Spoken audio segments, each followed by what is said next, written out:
Amigos, Pete here, how are you doing? So, today is the first video of a new series we're going to do, and originally this was just going to be one video, but when I looked at all the things we need to cover, I realised there's no way I'm going to get it into one video. So in this series we're going to cover sniping, sniper rifles and the recon class. We're going to look at sniper rifles, which are the ones I recommend, and that is the subject of today's video. But in future videos in this series, we're going to look at attachments for the sniper rifle, what you can use depending on your playstyle. We're going to look at some tips and some tactics as well. So as I say, the focus of today's video is specifically the sniper rifles I recommend, and we're going to go into depth with statistics to do some analysis to really see which ones I think are the best sniper rifles to use. And there's 5 sniper rifles in particular that we're going to look at today. Okay, so without further ado, let's crack on. Let's have a look at the close quarter or aggressive sniper rifles that I personally would recommend mostly for those kinds of engagements. And we're talking close to medium range type engagements. So I'll put the graphic on screen now.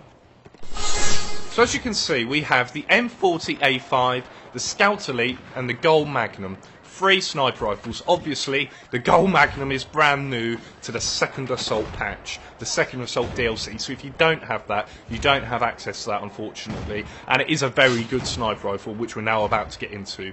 So the reason these 3 are my recommended sniper rifles to close to medium range engagements is the rate of fire. Now the rate of fire is 60, 63 and 63. That's the highest of any sniper rifle, and it's a really, really key stat if you're an aggressive sniper because it lets you get off that second shot so much more quickly. Now as you can see with these 3 sniper rifles, you have the bullet velocity, the bullet drop, the mag capacity, the hip fire and the reload time.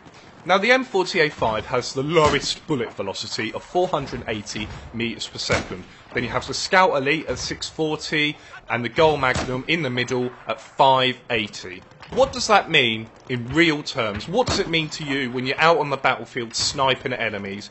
It means this: the lower that number, the harder it is to snipe people at further and further distances. Now we're talking about close quarter engagements, close to medium range sniping here.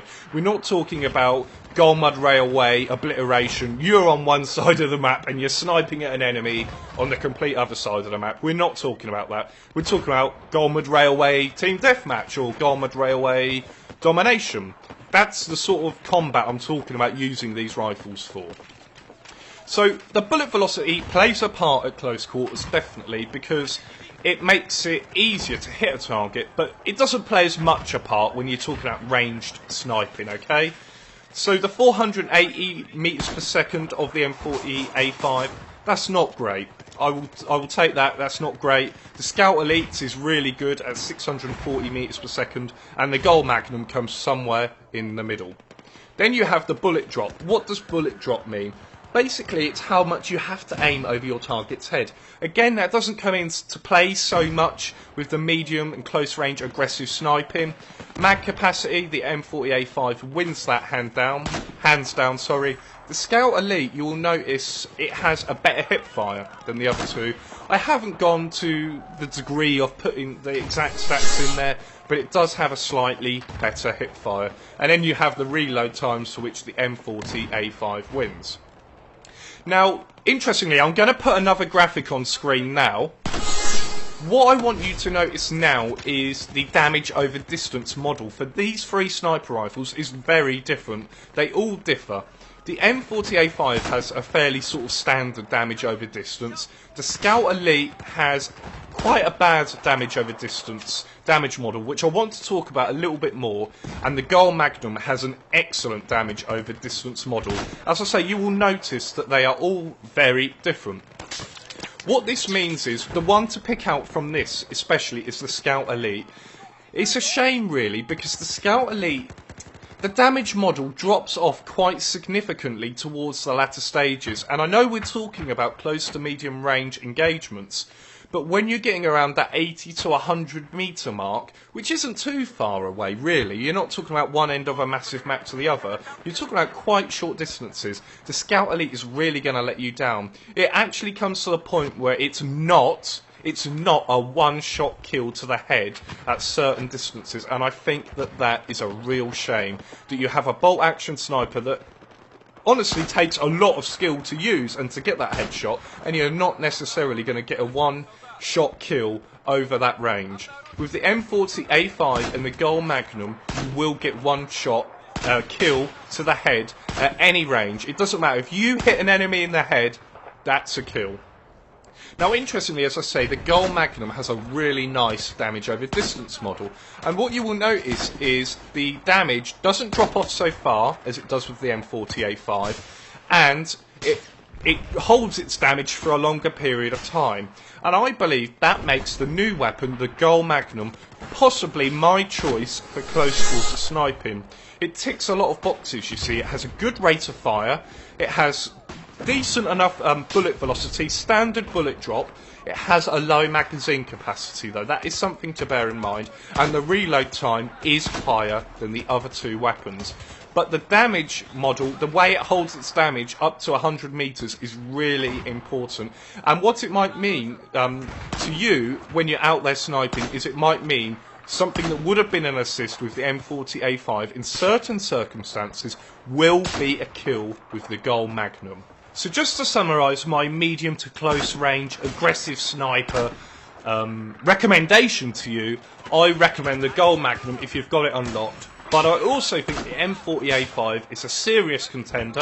It has a quick rate of fire too, and it does carry more ammo than the Gold Magnum. So one of those two would be my choice as a sniper rifle for close to medium range engagements. Unfortunately, the Scout Elite, whilst it does have that key thing, that key feature that I look for in a close to medium range sniper rifle, which is rate of fire, it really lets itself down on that damage model. So I cannot recommend that to you, but I would recommend the M40A5 or the Gold Magnum.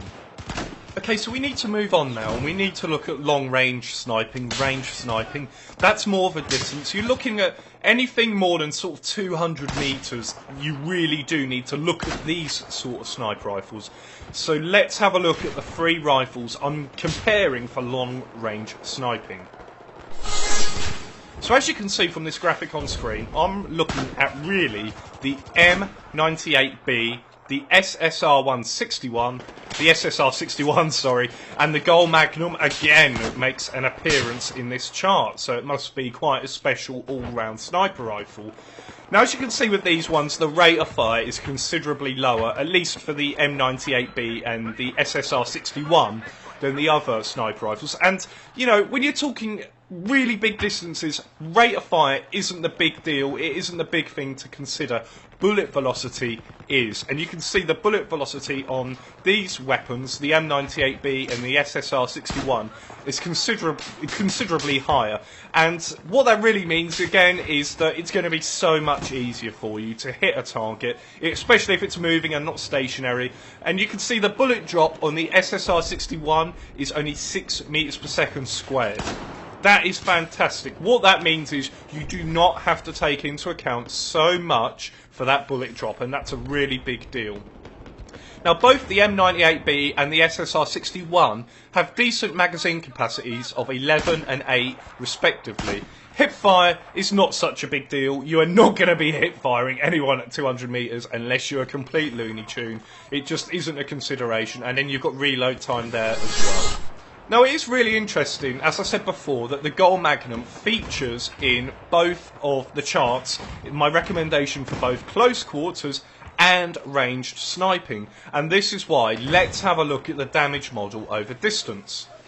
What you will see is they all share the identical damage model, and it's really unusual, really, because the other sniper rifles that have high rates of fire tend to have a lesser damage model. They tend to have the damage drop off quicker, and they tend to have the damage drop off lower. For example, the Scout Elite, which is what we were just talking about. What you will notice with all three of these is they maintain damage so well, making them really good for hitting people at range. So I think we're now really getting towards the end of this particular episode of this series. But we've covered the sniper rifles that I personally recommend. You might have a different opinion yourself, but statistically I feel these are the ones really worth mentioning. Close quarters, you want higher rate of fire, you know, quick reload, you want to be really getting into battle quickly. With ranged sniping, you need less bullet drop, you need quicker bullet velocity, and really you want a higher type damage model if you're going to be